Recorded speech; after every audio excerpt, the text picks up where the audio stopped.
Welcome to our வெற்றி IAS academy. இன்னைக்கு நம்ம அகாடமிக் சேனல்ல எதை பத்தி பார்க்க போறோம் அப்படின்னு பார்த்தீங்கன்னா, தென்னாட்டு காந்தி, கருப்பு காந்தி, ஏழையின் பங்காளன், படிக்காத மேதை அப்படி சொல்லக்கூடிய கர்மவீரர் காமராஜோட பிறந்த நாள் தான் இன்று.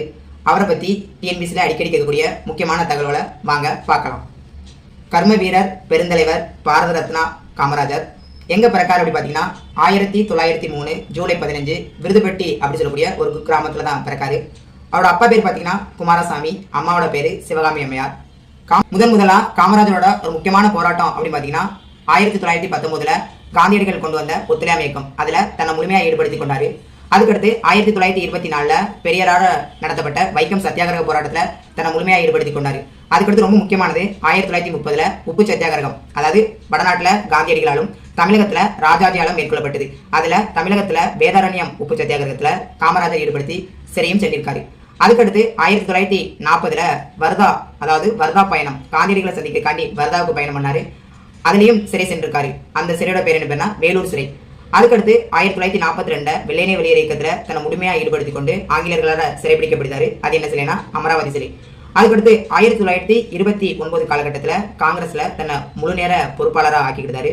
அதுக்கடுத்து 1947 இந்தியா சுதந்திரம் அடைந்தோடனே முதலா சத்தியமூர்த்தி வீட்டில் போய் கொடியேற்றினரும் இவர் தான். அதுக்கடுத்து 1954 ஏப்ரல் 14 ரொம்ப முக்கியமான ஒரு தினம். அப்போதான் காமராஜர் தமிழகத்தோட முதலமைச்சராக ஆகிறாரு. அதிலிருந்து 9 ஆண்டு காலம் பயணித்து தமிழகத்துக்கு ஒரு நல்ல ஆட்சியை கொடுத்தாரு. இவரோட ஆட்சி காலத்தில் கொண்டு வரப்பட்ட முக்கியமான சட்டங்கள் ரொம்ப முக்கியம். நிறைய அணைகளை கட்டியிருக்காரு. சாத்தனூர் அணையா இருக்கட்டும், தென்பெண்ணை ஆற்றுக்கு குறுக்கே உள்ள அணையா இருக்கட்டும், பவானி சாகர் அணையா இருக்கட்டும், வைகை ஆற்றுக்கு இடையில கட்டப்பட்ட அணையா இருக்கட்டும், இது எல்லாமே காமராஜர் காலத்தில் கட்டப்பட்ட முக்கியமான அணைகள். அதுக்கடுத்து நீலகிரியில போட்டோ பிலிம் தொழிற்சாலை, பெரம்பலூர்ல ரயில் பெட்டி தொழிற்சாலை, அப்புறம் சிவகாசியில தீப்பெட்டி தொழிற்சாலை, இது எல்லாமே காமராஜர் காலத்தில் கொண்டு வரப்பட்ட மிக முக்கியமான தொழிற்சாலைகள். அது மட்டும் இல்லாம 1955 காலகட்டத்தில் மாணவர்களுக்கு பள்ளிகளுக்கு மதிய உணவு கொண்டு வந்ததும் இவர் தான். அதுக்கடுத்து ரொம்ப முக்கியமானது மெட்ராஸ் பஞ்சாயத்து சட்டம் 1958 இவரோட காலத்தில் தான் கொண்டு வரப்பட்டது. அதுக்கடுத்து இவர் 1954 இருந்து 1963 வரை, அதாவது 9 ஆண்டு காலம் தமிழகத்துக்கு பொன்னான ஆட்சியை கொடுத்திருக்காரு. 1963 காலகட்டத்தில் கே பிளான் அப்படி சொல்லக்கூடிய ஒரு முக்கியமான திட்டத்துக்கு வழிவகுத்ததும் இவர் தான். அதுக்கடுத்து 1974 லால் பகதூர் சாஸ்திரிய பிரதமராகவும் 1966 இந்திரா காந்தியை இந்தியாவோட பிரதமராக ஆக்கிய பெருமை இவரையே சாரும். இதனால இவரை தலைவர்களை உருவாக்குவார் அப்படின்னு சொல்றாங்க.